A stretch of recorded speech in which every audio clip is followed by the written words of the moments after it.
Hello, welcome back to Al Talks. In today's episode is kind of an episode I want to do before, similar to the uh, comedy terminology episode. This one is about you know basically funny people, because obviously. Um, okay, hello, hello. Okay, there we go.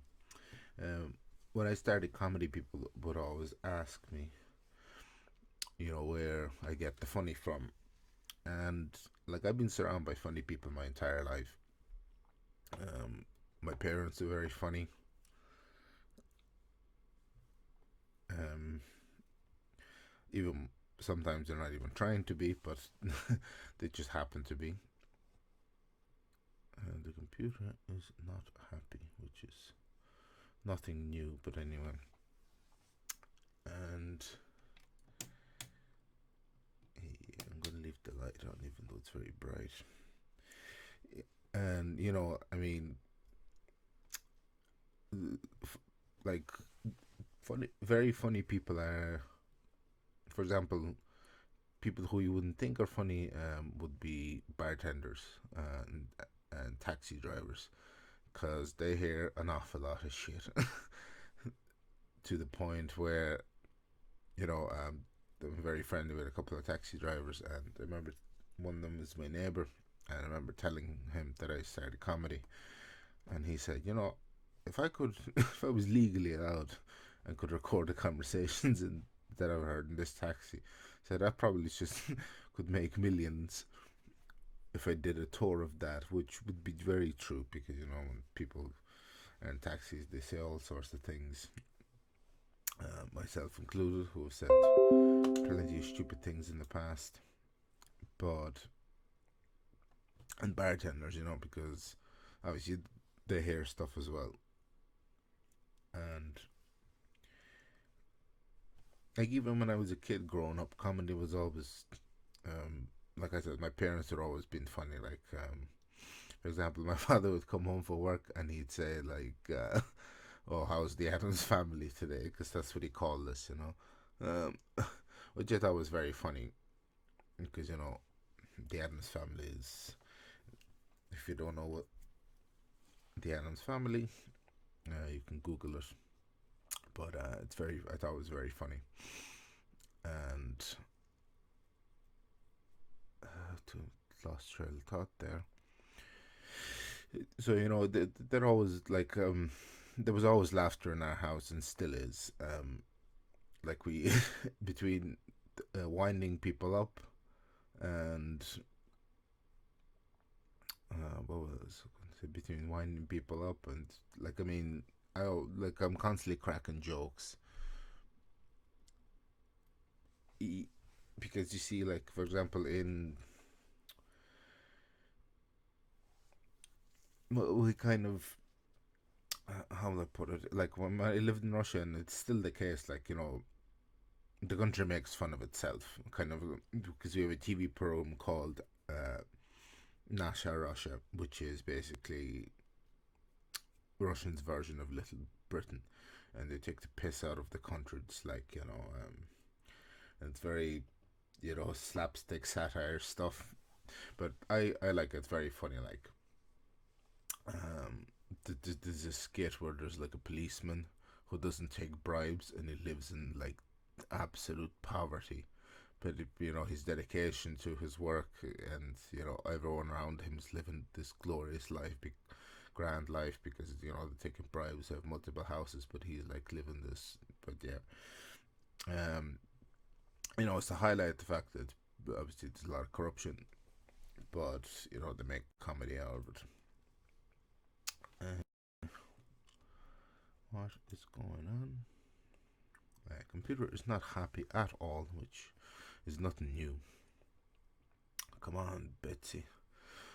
Another thing, what I don't know why people call like old machinery that functions but doesn't want to function old Betsy. I don't know where that term came from.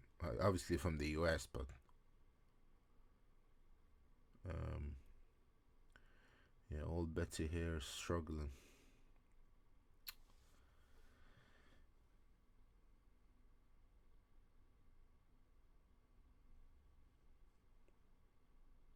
She is struggling indeed. And now I've found the culprit. It was my antivirus wants to restart or something. I'll do that later. But anyway, so to get back to my point, when I started comedy, it was um my first comedy jokes were basically about they were they were about stuff that I'd say to my friends and nights out and stuff like that. Basically pub banter, as you would call it, and then a couple of stories from growing up, and then when I started writing, it evolved into actual jokes and stuff like that. And just trying to think now. What am I trying to think? I thought I had a bit more prepared for this episode, but apparently I don't. Like, I was talking about bartenders being funny. Like, the place where I did my first comedy show, the local pub here, Flannery's. Like the owner of that pub, and she's hilarious. Um, it's her family business. She runs it on her own, and it's like you come in and like there's always something very very funny going on in there. She'll say something, but someone else will say something. It's a lot of older people drink there, a lot of retirees, and they have great stories to tell. Yeah, that's why I like going in there. But it's always fun. It's very homely feeling as well because it's a really tiny place, and you know, and the people that drink there as well, they're characters. One man, Paddy, he I remember he was sitting there telling us a story, and it's a fairly long story, but probably 5-8 minutes long. It was like a joke, but it was a very very long story. It's in there 5 or 8 minutes, and then he delivers the punchline, and I'm just dying laughing. And people were like, I go, I that's comedy now. I was like, yeah, I know that, but because do you write stuff like that? I was like, no, I don't. But it's a very very funny story. Other people who are funny, a couple of people I've worked with have been very very funny. But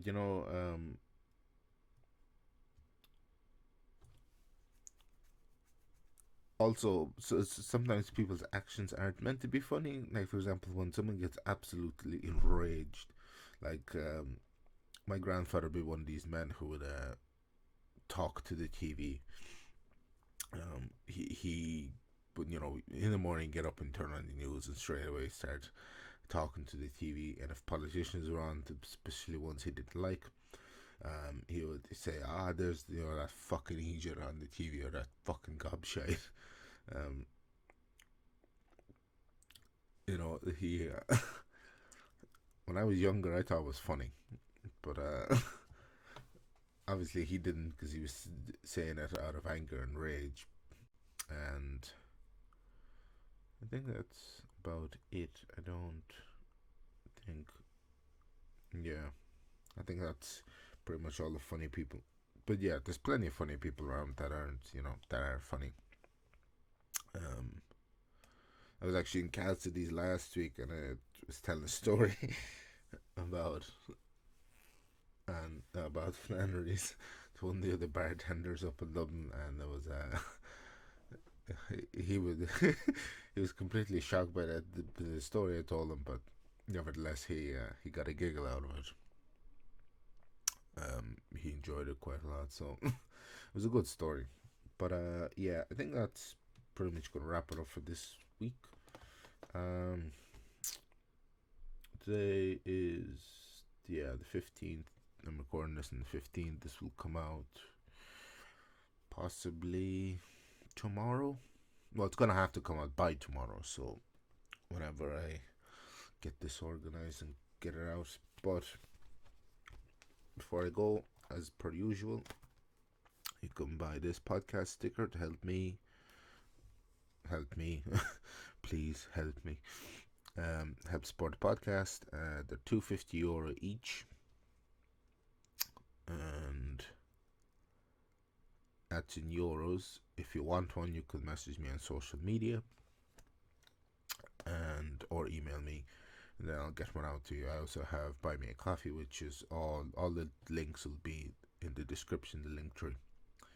You'll find all my stuff there.